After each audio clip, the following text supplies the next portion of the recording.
What if I told you that it could take 30 to 60 seconds for you to shift something that you are feeling in your body? Well, in this next episode with Dr. Aimie Apigian, that anxiety, that burnout or fatigue most of us are feeling, it isn't in our head, but it's part of our biology. And she shares very practical tips and insights on how you can make changes and start feeling safer, not only in your body, but in the world around you. Whether you've been in survival mode for years or just feel stuck, this episode is a powerful reminder that healing doesn't have to be a mystery. It just has to start with the nervous system. I'm your host, James Berry, and welcome to Everyday Ancestral. Please enjoy this next episode. Let's just start with the real stuff.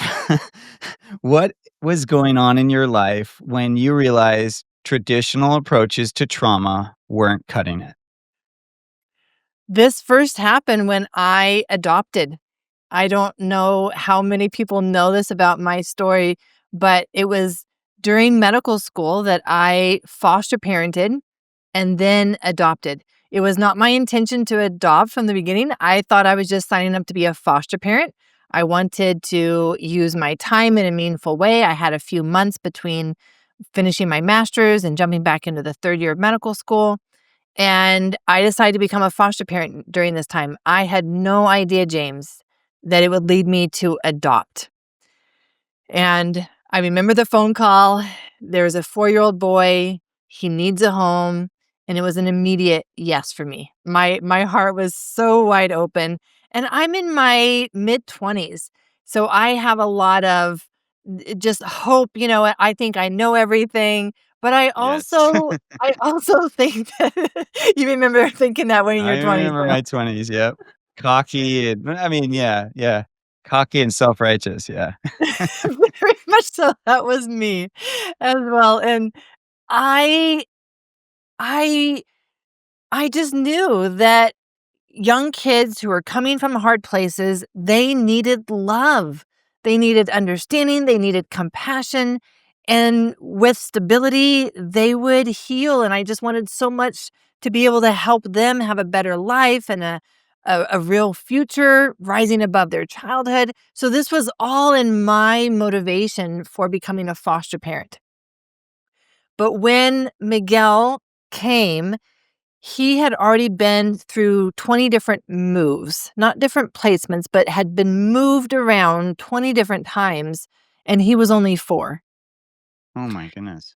And he was at the place where he had been so traumatized, not just from what placed him in the foster care system, but then during his time in the foster care system, that he was so violent and aggressive and just dysregulated that they were not able to place him in any home that had children or pets.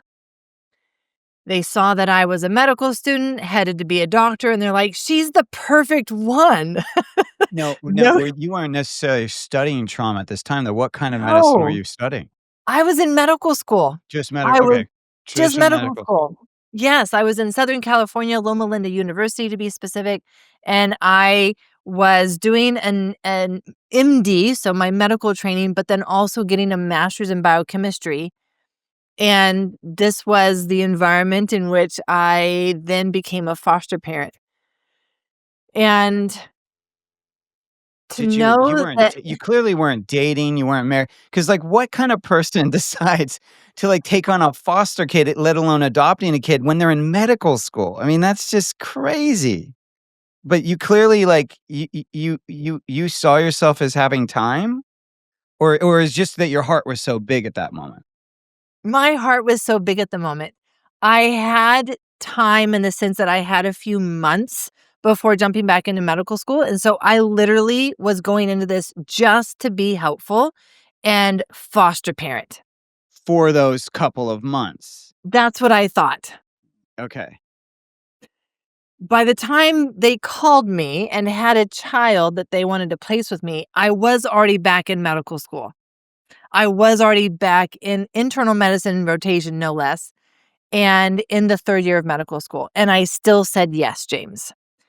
So now you're getting into a window like of my own trauma patterns that would make me say yes. But No, I that's was that's completely unaware of that being an unhealthy thing or that even being a manifestation of my own inner people pleasing, my own inner need for accomplishment to feel worthy. And I was completely unaware of that. That would all come out when I took Miguel in and then would go through the hardest thing that I've ever been through as a result. But that's how I discovered all of this about myself. It was so well hidden from even myself. well, I'm sorry that you had to go through that because that sounds really intense.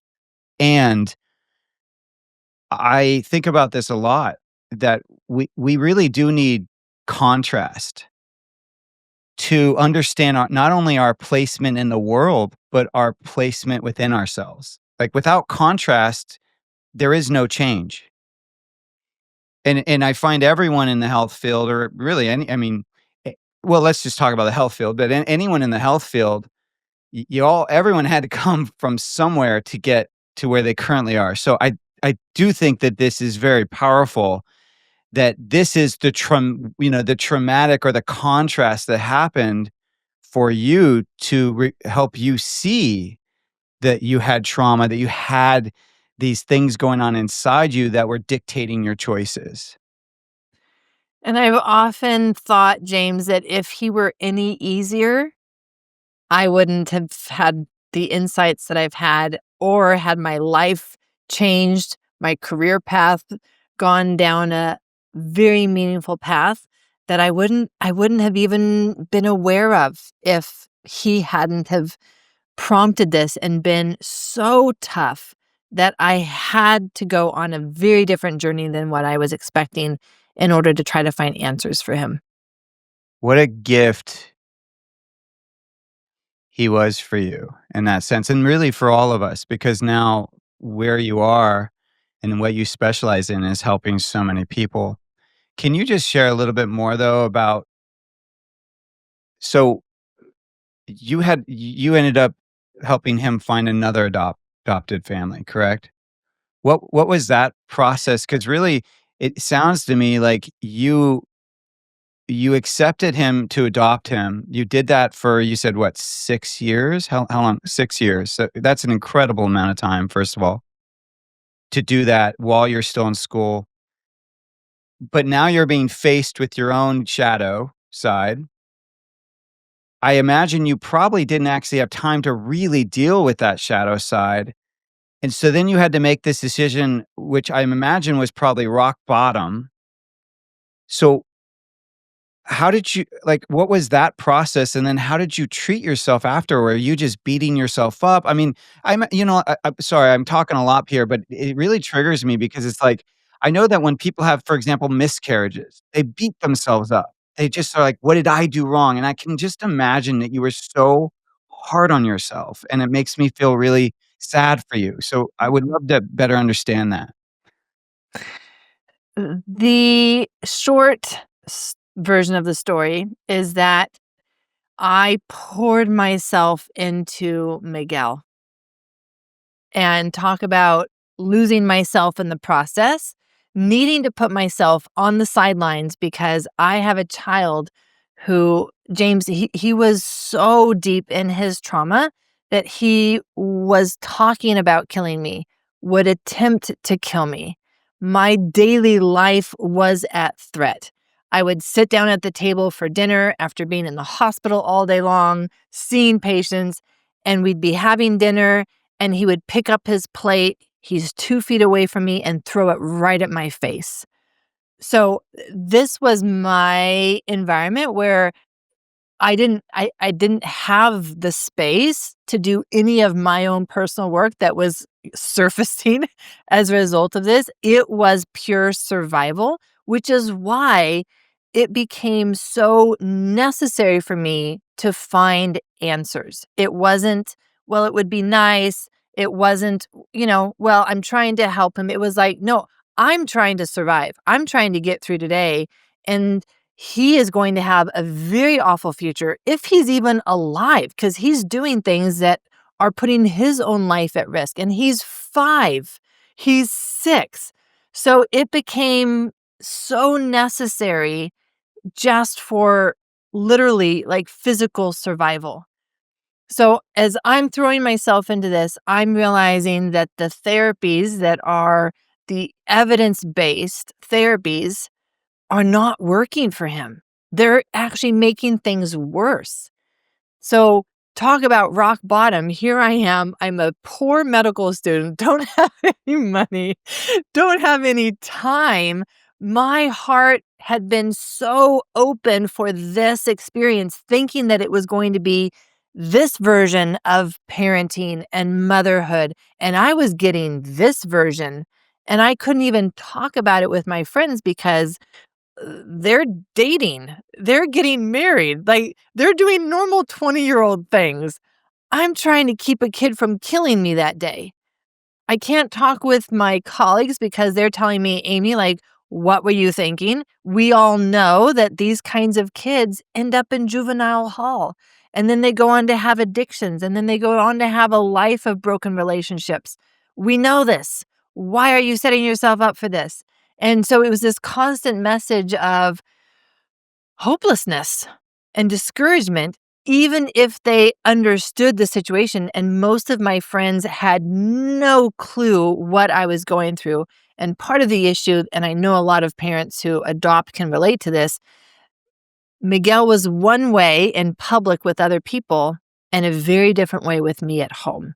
He would put on his very charming self, which he had refined over his years of being in foster care system. He knew how to charm people, but he couldn't hold it together. It was only a matter of time. And then it would be the explosion and the unraveling and the falling apart because he had had to do that. So my life just became increasingly smaller and smaller and smaller until I couldn't even leave my home because leaving my home meant that he was going to have a rage later on, and it was going to be 4 hours on the floor holding him just because I had taken him out to the store.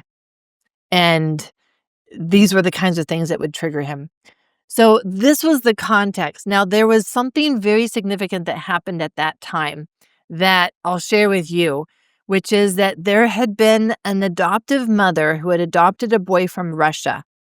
It was a big thing in the news at that time because she put him on a plane and sent him back to Russia.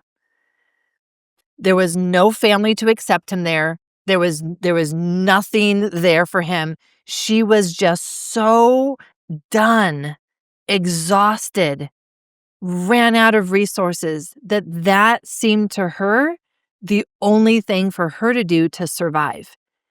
Everyone else was horrified. Oh my goodness, how could she do this?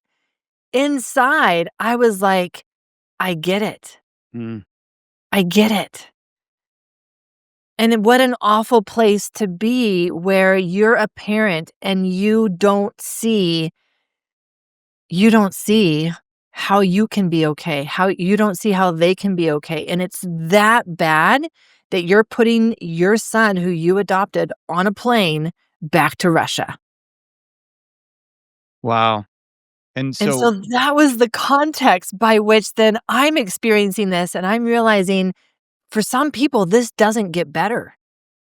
What is my future going to be like? What is his future going to be like? Am I even going to be able to have a career? Because how do I even work?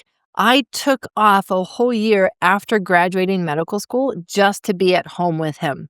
I had no money, which means that I had to move to Oregon. This is when I moved to Oregon to live in someone's basement for free so that I could work for her and take care of her children so that I could be at home with Miguel. I poured everything into him and trying to find answers for him.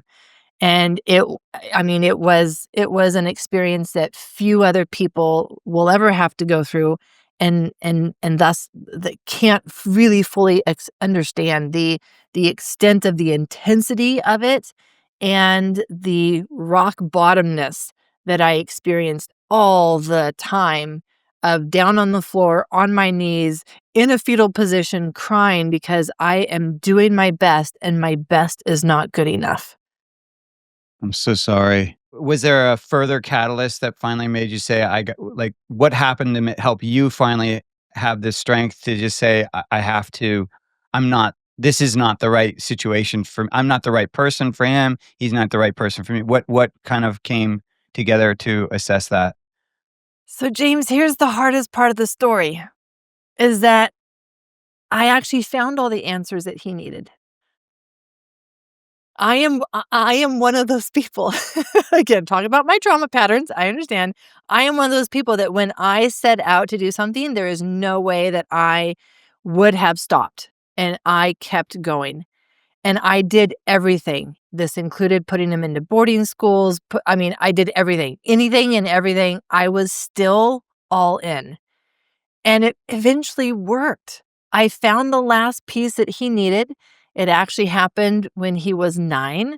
And we did a week-long therapy session of a specific therapy that then it worked so well that I went and got trained in it because I needed to understand it. But it built on the foundation that I had created, but it was the last piece then that he needed. And I remember, James, being out, it was in West Virginia where we were at this place doing this therapy. And every single day I was seeing such dramatic changes inside of him that it was my dream come true. It was more than what I had ever thought would be possible given my experience with him up until that point. I remember day one, I pick him up from the therapy and that evening he's like, "Hey mom, can I do the dishes for you?" And I about fell down on the floor. I think any parent would fall down on the floor if their kid said that to them.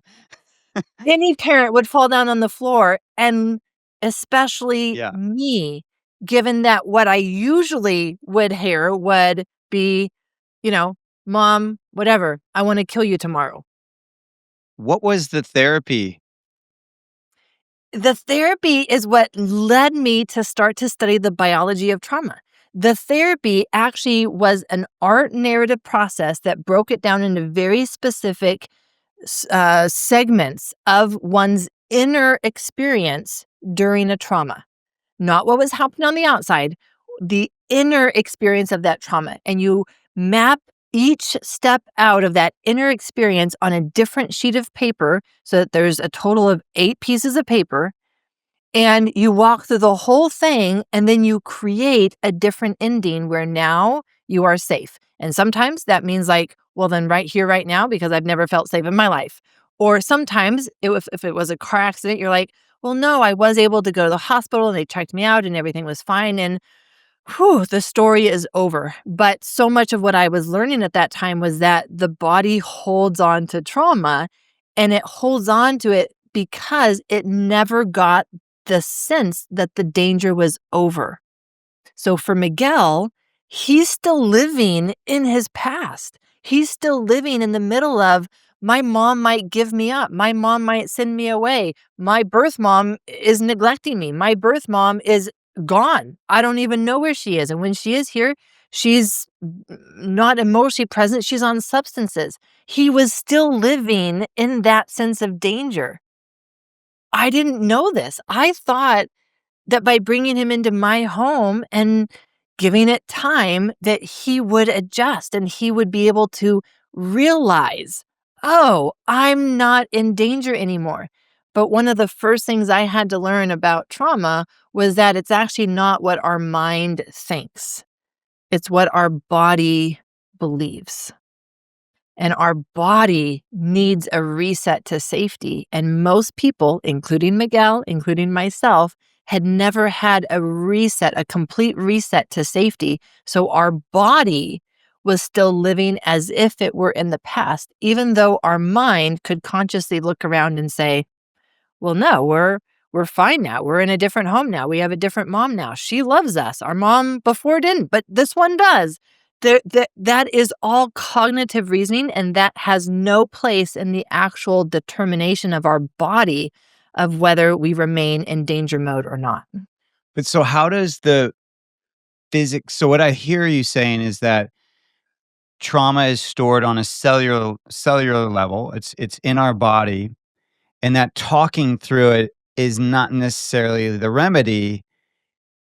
It's So what I guess I'm not clear on though is then what is the physical? So the remedy is something physical, but how does that look? Maybe walk us through what a session you would advise someone if someone came to you and had stored trauma. How would you work with them physically?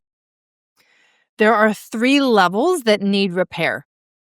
And so we have our nervous system, and specifically our autonomic nervous system, where the trauma is actually stored in our autonomic nervous system. And it runs this constant background calculation of, am I safe or am I under threat?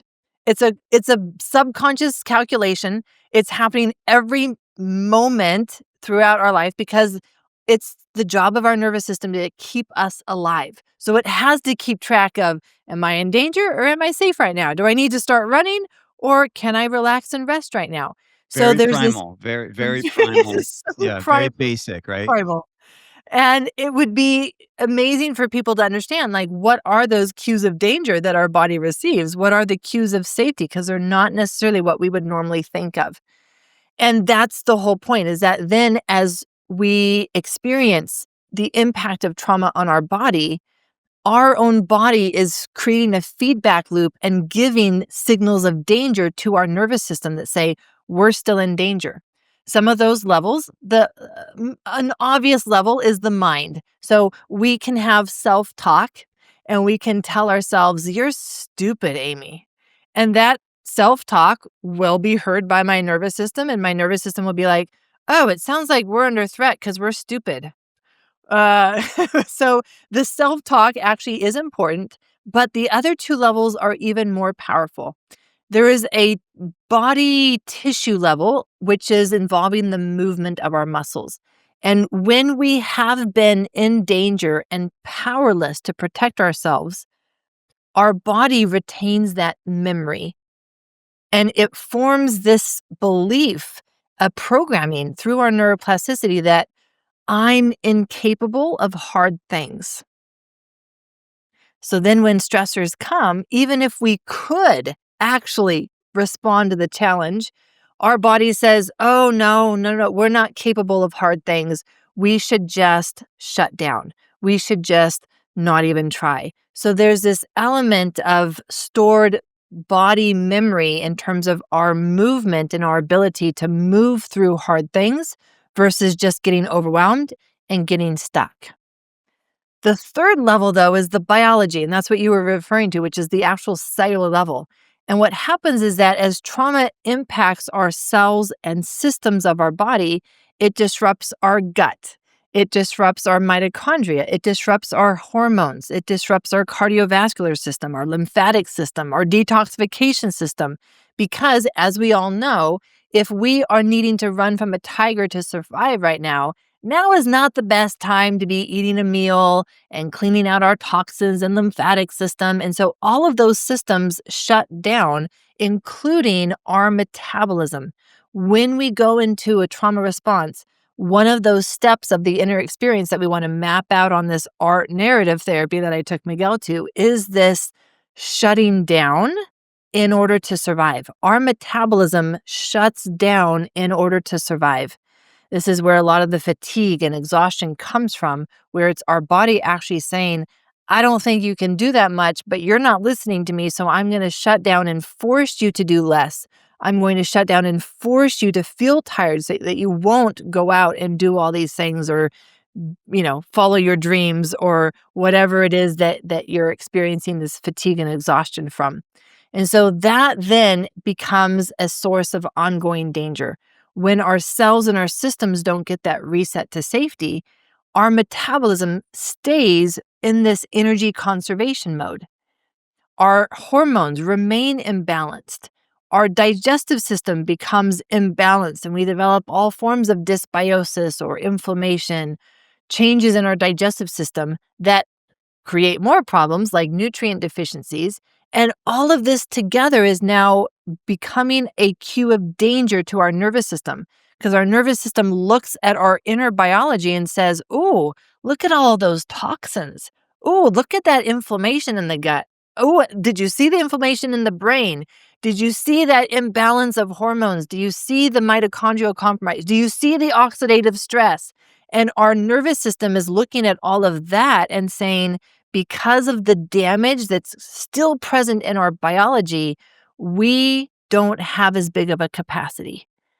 So we need to stay small in order to try to stay safe. And this is literally how then we get stuck in our trauma patterns. So wait, so you were suggesting then that one of the forms of healing trauma is through functional medicine, is through actually healing your body. This is what I'm saying. Like, it's a requirement. And that is why talk therapy, James, will never be enough because you're only addressing one level with talk therapy. You're not addressing how trauma impacted your biology and the repair that is needed. And so, what I started to see as a physician is that all of these people were coming in, they're telling me that they've done all these years of therapy, and yet their body is still impacted by their past. For me, that is not true healing. True healing is where you are living free of the effects of your past. Not that you've erased the past, but you're free of the effects of it. It's no longer holding you back. But as a physician, I'm still seeing so many people with some physical health condition that is a result of stored trauma in their body, and they're still living with that impact then. That is not a full and complete healing that I would like them to be able to have. Wow. So when someone first comes to work with you, are you first focusing on identifying the trauma, or are you focusing on identifying the health issues? What a great question.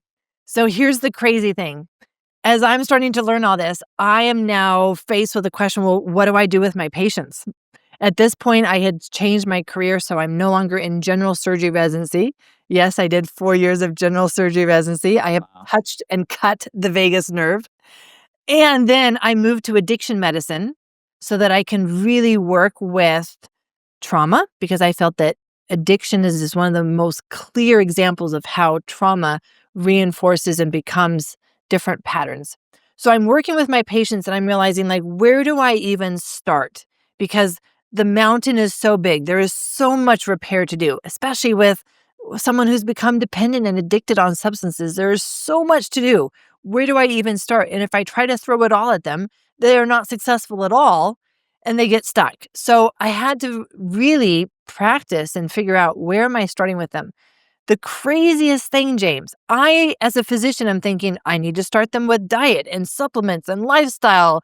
And no, actually, the most important place to start them that gave them the fastest results was teaching them how to shift their inner nervous system state. They're coming in, they're anxious, they're stressed, they're overwhelmed, and they don't know how to shift their own state. And I realized that if I could get them to learn 21 different exercises, somatic self practices is what I call them, where at home, they don't even need me to do this. They can learn how to shift their own inner state. They were experiencing more changes in their physical health than any other thing that I was prescribing. Wow. Now, Okay, so with 21. all, Oh, with all okay, go ahead. Yeah. transparency, that doesn't stick. That doesn't last because they still have their biology to repair. They still have their mindset and their self-talk to repair. And so I would have them learn how to shift their state. And then they would notice that throughout the day, it would fall back into stress and overwhelm. And that is normal. That's what is going to happen until you put the other pieces into place. And that's where I still see a lot of people like going to therapy. They experience relief when they're on the yoga mat. They experience relief when they're doing their meditation. But not long after they've left their mat, guess where their nervous system is back in survival mode, whether stress and anxiety or just the overwhelm and the collapse and the shame and the depression. It's not sticking because their nervous system is still getting all of these cues of danger from their body, from their biology, from their own mind. And so now would come the second piece But the first piece, if I wanted them to have the fastest results in their sleep, in their energy, in their depression, anxiety, GI issues, it was these somatic self practices where they, on their own, had learned how to shift their own state in the moment whenever they noticed that they were in the spiral of stress or overwhelm. Okay, so what is obviously there's 21 you shared that you share, and is this your first book that you shared them in? I don't go into the details of these somatic self practices in my book, The Biology of Trauma. I'm painting the picture of you've got to address the biology of trauma. Here's what the biology of trauma is. I actually walk through these different steps of the art narrative process of one's inner experience that even creates this damage. And then where do we start? Where do we start? We have to start with creating that felt sense of safety. And this is how we do that. We do that through a very specific, very deliberate, and intentional process of learning to shift our inner state to a felt sense of safety. Is there one you can share? Like, is there something if our audience were to take away, one or two things that they can Yep. directly start applying to their lives the minute this is done, what would Yes. those be? Okay. So, James, now you get to be my guinea pig. Uh, let's do a quick body scan.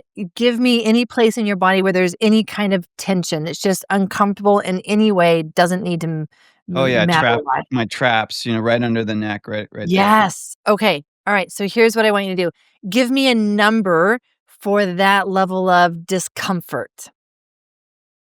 In this moment, it's about if what are we doing? 10, 5. What's the high? Whatever you want. This is your number, so whatever you want. Okay, well, However let's you say that 5. Let's say 5 is the highest and 1 is no tension. So this is about a 2.5, 3. 2.5. Okay. All right. So now we're going to forget that. And now I want you to bring your arms up and bring your hands as close to your shoulders as you can. And we're going to push away this big rock that's in front of you, James. Can you see it? It's huge. It's massive. I can feel it. Okay, so start pushing it away. Put your muscle into it. You have to push slow because it's so big. And you're going to go all the way until your arms are fully extended, going as slow as you can, pushing this big rock away. Oh, I can see your muscles engaged. I've got my fingers feeling like they're digging into this rock. Push that thing away. Push it away. When you get to full arm extension, just pause there. We're not there yet, but when you get there, just pause there at full extension. And now let them drop.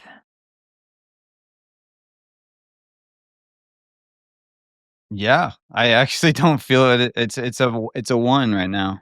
So one right now. That's how simple these Like literally when we started, I could feel the tension and I don't feel the tension anymore. this is how easy it can be to shift your inner state. Wow, and that was like 30 seconds. I don't know, 30 40, seconds. whatever it was. 30, Yes. 60 seconds. Yes. The problem is I teach someone an exercise like this and they're like, that's too simple. That's too easy. It should be harder. And I'm like, it's not. If you think that things need to be harder, well, then that's probably a trauma pattern that we should talk about at some point. But this idea that it actually doesn't take much time to shift our inner state. And when we shift our state, our pain levels change. So a lot of people are like, I'm in pain, and they're focused on the pain. Actually, what we need to do is take our focus away from the pain, do a somatic self practice that engages our body in a specific way. And there's a very specific reason why I have you push a rock away. There's science behind that.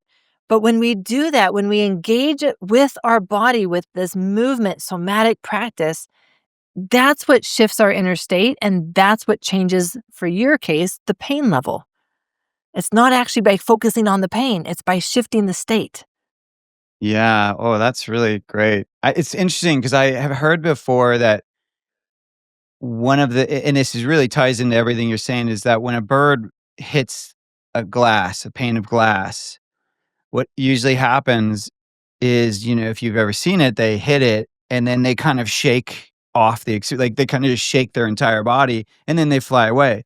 And they talk about how that shake is nature's way of releasing the trauma of hitting that glass, the physical trauma of that. And so it seems to me like the somatic practices are the, human form of that release of physical trauma. What are some other somatic practices that you would advise people to look into?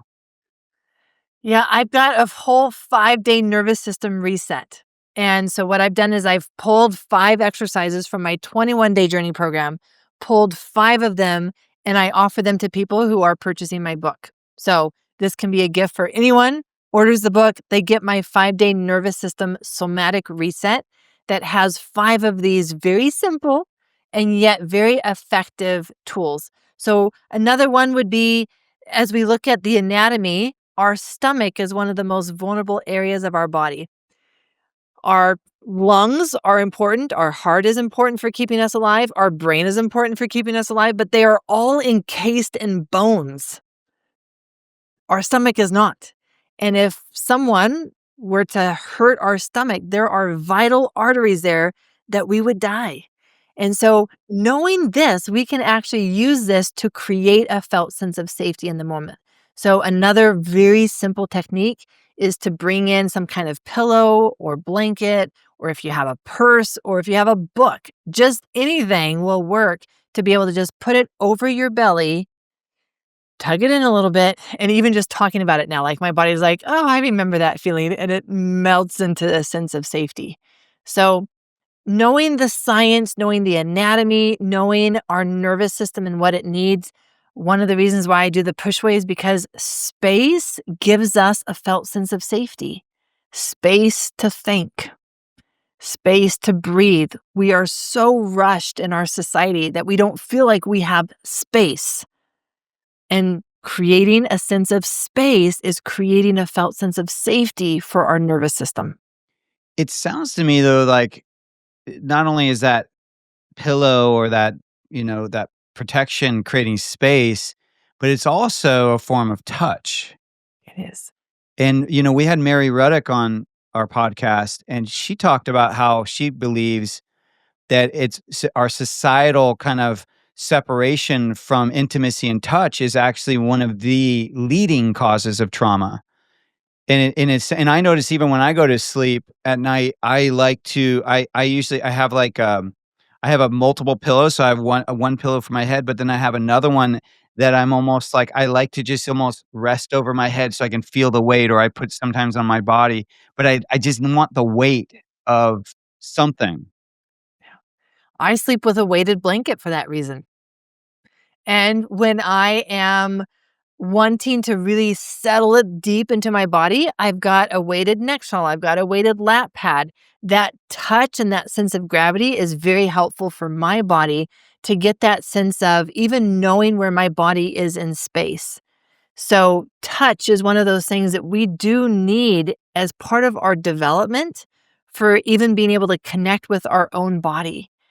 And with different contraptions and devices and social changes that have happened over the years, it is true that children are not getting as much of those essentials for their neurodevelopment as they used to.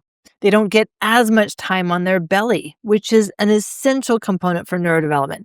They may not get as much touch. And so they're missing part of that element that they use to connect with their own body. And then they don't feel their body as much, James. And they don't even feel things like, I'm hungry, until they're starving and they have to eat right now. But actually, if you were more in touch with your body, you would have felt the hunger pains starting earlier. You would have known, okay, I need to start preparing myself some food to eat. But we're not feeling our body. We're not connected with our body. The same can go with thirst or temperature changes or going to the bathroom. We don't notice these things until it's now an emergency. It's because we're actually living disconnected from our body. It's one of the elements in how trauma shows up in our life today. Do you think we are co-creating this disconnection with kind of the newer methods of media where they're short, fast cuts. You know, you don't have longer moments where you have the choice to, prior when we were younger, you rented a movie from like a Blockbuster, and you only had that one movie, and it's like you either watched the whole thing or you didn't watch anything. And now kids can flip around to 20 different movies at immediately.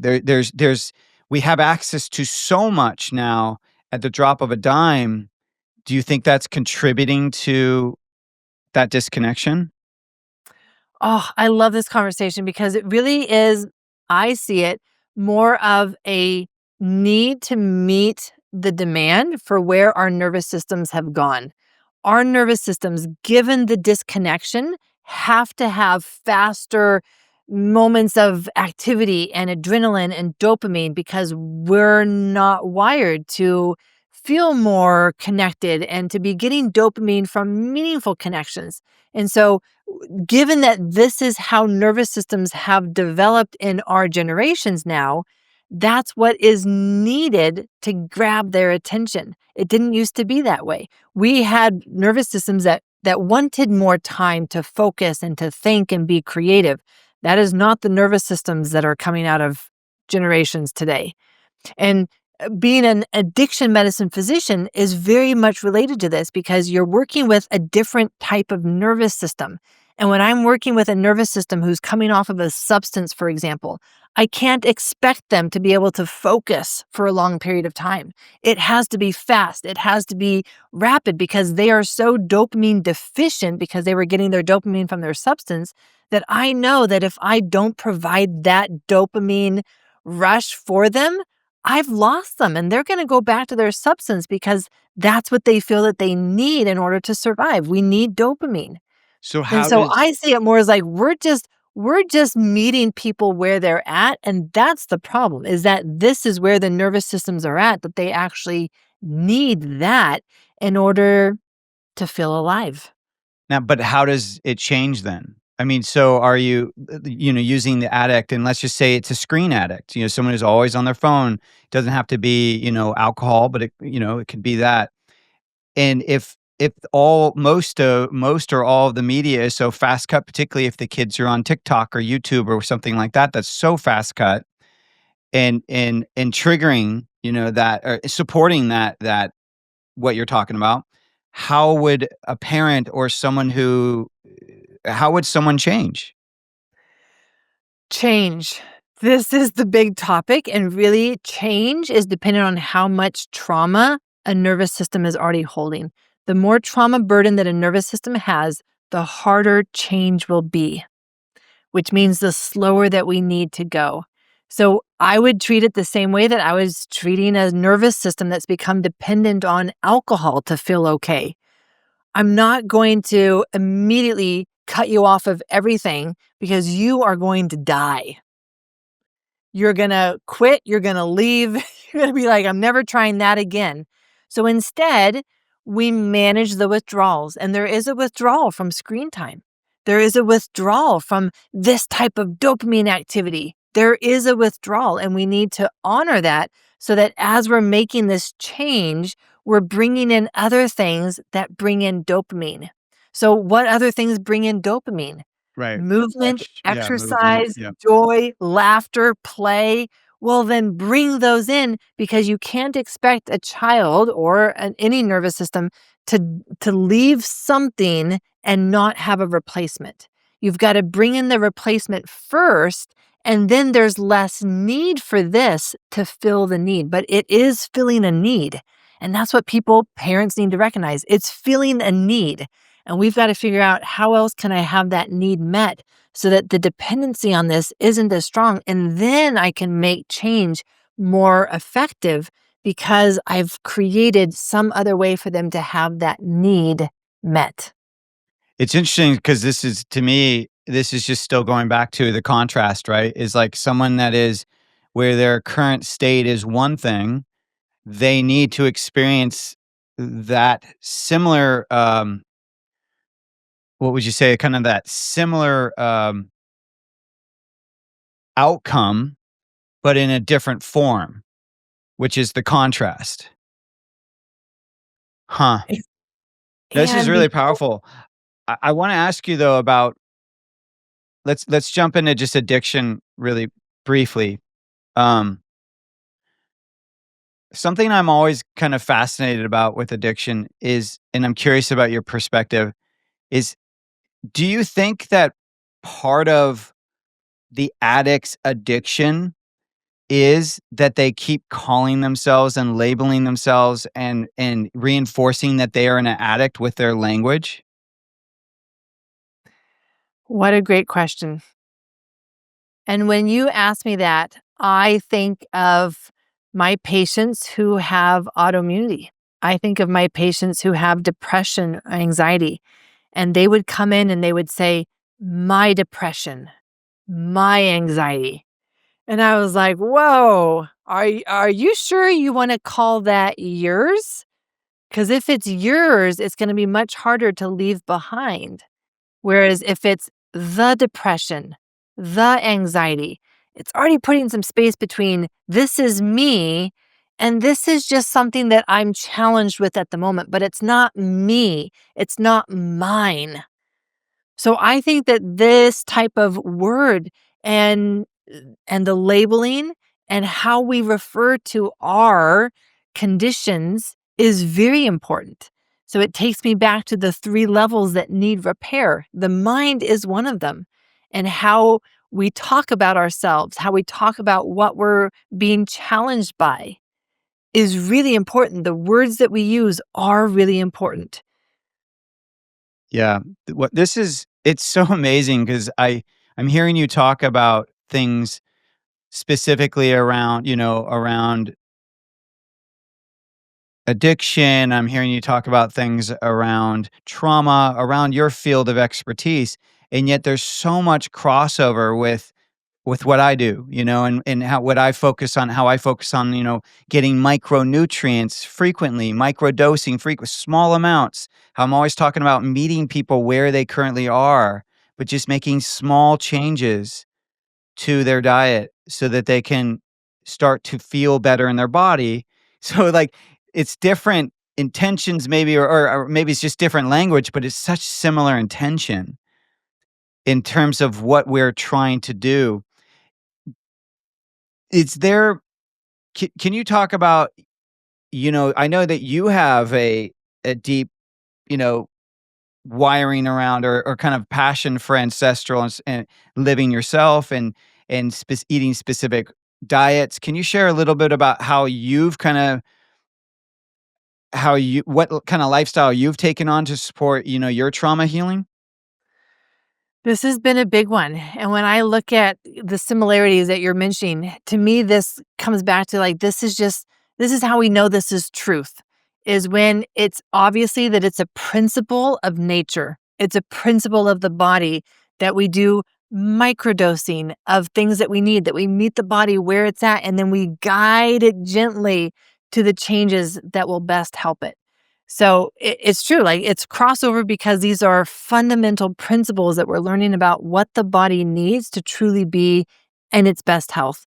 So my journey with food started very interesting, James. I actually grew up vegetarian and then vegan. So I grew up vegetarian around the time that I was age 10, 11. My family went vegan. I didn't even have any meat until I was 31. So like 20-ish years. No meat at all. 31 was the first time that I'd ever had meat. And I had a fish for the very first time at age 31.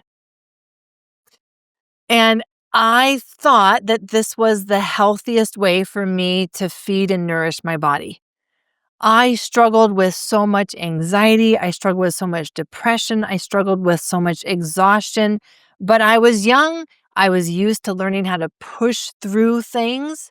And as a result, I was on a lot of bread. I was on a lot of sugar carbs, and I never felt really well, but then I'd never felt well. So I didn't know that feeling well was a thing and that other people didn't feel this way because this is how I just always felt. So it wasn't until that first fish, talk about contrast, right? This is our theme for this episode, James, the contrast. I go from that to being on vacation in Cartagena, Colombia with my Mexican mom, and I'm realizing that no one is going to know if I eat a fish. No one is going to know. I'm not going to offend anybody. It'll be a secret. No one will need to know. And so with my Mexican mom, like the one person I felt safe with in my life at that time, she and I are like, okay, we're going to do this. I am going to have my first fish. I had this amazing fresh caught fish with coconut rice. It was one of the most amazing meals of my life. But I remember within 30 minutes, James, the anxiety, depression lifted, my energy lifted, and I was like, whoa, what is this? It lasted only about 24 hours and then it faded. But it created enough contrast for me that I was like, I want to lean into this.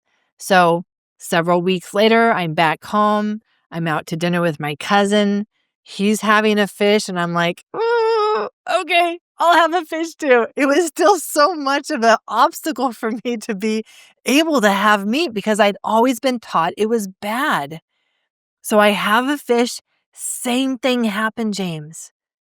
I feel so much better within minutes of eating that fish, and then it faded. But by then I knew that this was the association. So But I started. isn't that wild though? Because, you're talking about how, oh, talk therapy with trauma. So the talk therapy is your brain thinking that this is healthy, and that's basically how your diet was initially. But then once you on a cellular level ate something that shifted your biology, you had truth, for what your body needed. Exactly. Like, this was so much of my journey to learning there is a biology of trauma, and my biology was keeping me stuck in these trauma manifestations of fatigue, anxiety, depression, autoimmunity. So it has been quite the journey for me to go from vegan to now, right at this moment, I'm on a carnivore diet. Right. Wow. Huge. And I've witnessed huge shifts in your physicality as well from it. Like your body is completely shifted during the time I've known you. Completely shifted. And so I don't know if this is, forever. I don't know. And one of the areas that has changed the most for me is my ability to not need to know. I don't need to control things anymore. I can let my body say right now, I need to be on a carnivore diet and this is how I feel best. And I'm like, okay, I don't understand it, but I want to support you. And if this is how you feel best, then I'm happy to support you. It's no longer the no, I shouldn't or I should. Like, that word has gone out of my vocabulary. It's all Love it. about how can I support you? Because when I support my body and my biology, my body can support me. This lifetime is about loving oneself. And through the art of loving oneself, we then can love others. That's the only Or I way. said the art, but the act of Yeah. loving Yeah. oneself, right? We can't actually connect with others more than what we are connected with ourselves. We can't love others more than we actually truly love ourselves. I love it. So tell us, you have a new book that I is do. coming and or has launched by the time this episode I airs. do. Tell Yes, us the about it. biology of trauma. The biology of trauma. Ooh, look The at that. biology of trauma. How the body holds fear, pain, and overwhelm, and how to heal it. Wait, now, so is this your first book? Because I'm This is my talking as though first this is book. your second. This your No, first this book? this is my first book. Well, look at that. See, I came into this thinking you had already published a book, but No. this is your This baby. This is it. this is my big debut. This is my big idea. This is my big project, my big life work. Wow. Well, we're gonna have in the show notes ways for people to get it. You're gonna be including those 5 somatic practices that people can utilize in their life with every purchase of the book. Dr. Aimie, it's always a pleasure getting time with you. So thank you so much for joining us today. We're going to put in the show notes how people can find you, but why don't you just verbally tell people how they can continue having conversations in connection with you? I would love to connect with them. And biologyoftrauma.com is one of the best ways to do that. That's where they can find my 5-day nervous system somatic reset for when they purchase the book. And I have other resources and guides for them on what is the biology of trauma, what does that mean for them, and what they can do about it. And social media, where can people find your fast cutting videos? I'm kidding. My fast cutting videos, my dopamine creating videos. YouTube, I've got a large YouTube channel. I post twice a week on there. I do have my biology trauma podcast. I'm on LinkedIn and Instagram, and those are places that they can connect with me. And what's the handle? Just Dr. Aimie Dr. or Aimie. Dr. Aimie. okay, Dr. Aimie, biology of trauma, either one of those will get you to me. awesome. Well, thank you. Thank you for sharing that story, that very challenging time in your life. Thank you for sharing your gifts. And thank you all for joining us on this journey. Stay curious and keep asking questions. Be well. Thank you so much for joining me on Everyday Ancestral. If you enjoyed this episode, hit subscribe so you don't miss the next one. You can find the show notes, links, and resources mentioned at eatpluck.com. That's EATPLUCK.com. And hey, if you know someone who'd get something out of this, share it with them too. Stay curious, live well, and keep it ancestral.